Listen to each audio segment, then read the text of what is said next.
Hello friends. आज का मेरा टॉपिक वास्तुशास्त्र में विश्वकर्मा प्रकाशे भूमि संशोधन प्रकार एवं खात मध्य पिपलिकादि फलम अर्थात विश्वकर्मा विधि से भूमि का संशोधन किस प्रकार करना है ये बताया गया है। एवं खात मध्य खोदने भूमि का खोदने के बाद अगर उसमें से आपको पिपलिकादि अर्थात दीमक इत्यादि जैसी चीजें प्राप्त होती हैं तो उसके क्या फल होते हैं, ये इस वीडियो में बताया गया है। दीमक आप जंगलों में देख सकते हैं, इस तरह के मॉन्ड्स मिलते हैं। मॉन्ड्स मतलब जिसमें पहले लकड़ी पे लगते हैं और लकड़ी पूरी खा जाते हैं तो बचे हुए जो रिमेन्स होते हैं उनको हम दीमक का मॉन्ड कहते हैं। कुछ हड्डियां निकल सकती हैं मिट्टी की खुदाई में, अब वो किसी भी जानवर की हो, इंसान की हो, या तो वो शुभ नहीं होता है, इसलिए भूमि का शोधन करते हैं। जली हुई लकड़ी हो सकती है, पता नहीं वो किस चीज की जली हुई लकड़ी है, इसलिए उसका भी शोधन करना पड़ता है। तो विश्वकर्म प्रकाशे भूमि संशोधन प्रकार में जो श्लोक है, खातम भूमि परीक्षणे कर्मितम तत्पूर्यंत मृदा हीने हीन फलम समे समफलम लाभो रजो वर्धने। अर्थात तो भूमि का परीक्षण करने के लिए पहले उसको भूमि स्वामी या उसकी प्रधान पत्नी के द्वारा भूमि को खोदा जाता है एक हाथ तक, और फिर उसको खोदी हुई भूमि को वापस, जो मिट्टी निकलती है उसको वापस भरते हैं। अगर मिट्टी आधे से भी कम हो जाए तो अधम है, लगभग बराबर हो जाए तो ठीक ठाक है, और अगर मिट्टी बढ़ जाए तो उत्तम है। तत्कुटुका दूसरा तरीका क्या है, तत्कुटा जल पूर्णमा शतप्रद गत्वा परीक्षम पुनः, उस खोदे हुए गड्ढे में जल से भर दें और 100 कदम शतपद अर्थात 100 कदम पीछे जाएं, गत्वा परीक्षम पुनः, और लौट के वापस आए और देखें। पादोना अर्थात अगर चौथा हिस्सा खाली है तो मध्यम है, आधे से भी कम पानी हो गया है अधम है, और अगर पानी उतना ही भरा हुआ है तो उत्तम है। निखनेदस्मात्रेण पुनस्तिनैव पूर्यते पाशुनाधिका मध्योन श्रेष्ठ मध्यमाधिक्रमात्।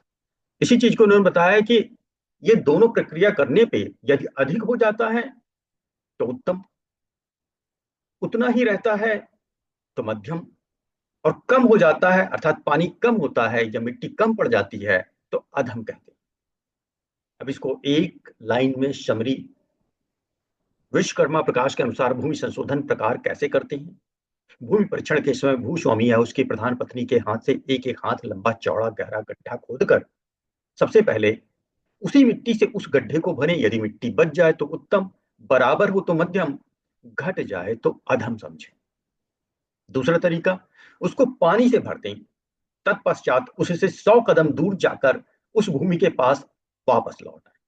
फिर परीक्षा करें, यदि गर्त भरा हो तो उत्तम, चौथाई जल सूख जाए तो मध्यम, और आधे से भी कम हो तो अधम समझें। अधम मतलब फिर उसमें निवास करने लायक वो भूमि नहीं।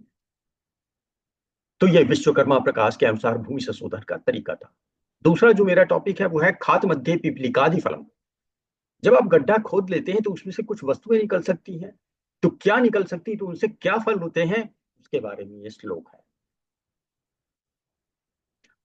पीपलिका षोडश पक्ष निद्रा, पीपलिका का मतलब दीमक होता है, षोडश पक्ष 16 पक्ष सोने वाला कौन होता है जानवर, वो होता है अजगर। भवंति चेतत वसिन्य करता, ऐसी भूमि पर निवास नहीं करना चाहिए जहां खोदने पे दीमक निकले या अजगर निकल आए। तुषास्थ चीराड़ा, तुषा मतलब भूसा, अस्थि हड्डी, चीर अर्थात वस्त्र, अगर ये सब भी मिलते हैं तो भी भूमि रहने लायक नहीं है।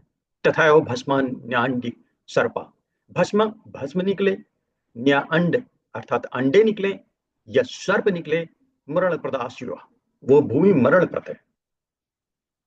वाराटिका दुख कली प्रदात्री, वाराटिका मतलब कौड़ी, दुख कली प्रदात वो दुख देने वाली होती है। कार्पास अर्थात कपास, ददाती दुखम वो भी दुख देता है कपास, कपास का मतलब रुई से है। काष्टम प्रदग्धम, जली हुई लकड़ी, काष्ट माने लकड़ी, प्रदग्धम जली हुई। त्वति रोग भीर, वो तुरंत रोग देने वाली होती है। वेद काली ही खर पर दर्शनीय, अगर खोदने पे खप्पर का दर्शन हो जाए तो वो कलह कारक होता है। लोहैन कर्तु मरणम निगदम, और अगर लोहा प्राप्त हो, वो ही जंग खाया हुआ, तो वह गृहपति की मृत्यु का कारण बनता है। विचार वास्तु प्रतिसंति धीरा, ऐसा विचार करके आप भूमि का शोधन करें और तब उसमें वो निवास लायक होती है। तो चलिए एक लाइन में इस पूरे फल को हम पढ़ देते हैं। भूमि खोदने पर दीमक आदि निकलने का फल। भूमि खोदने पर दीमक अजगर निकले तो उस भूमि पर निवास ना करें। भूसा हड्डी वस्त्र भस्म अंडे सांप निकले तो ग्रहकर्ता की मृत्यु हो। कौड़ी निकले तो दुख और झगड़ा होता है। रुई विशेष से दुख होता है। जली हुई लकड़ी निकले तो रोग कारक होती है। खप्पर से कलह होती है। लोहे से ग्रहपति की मृत्यु होती है। अतः ग्रह निर्माण के पूर्व इन सबका भली भांति विचार कर लेना चाहिए।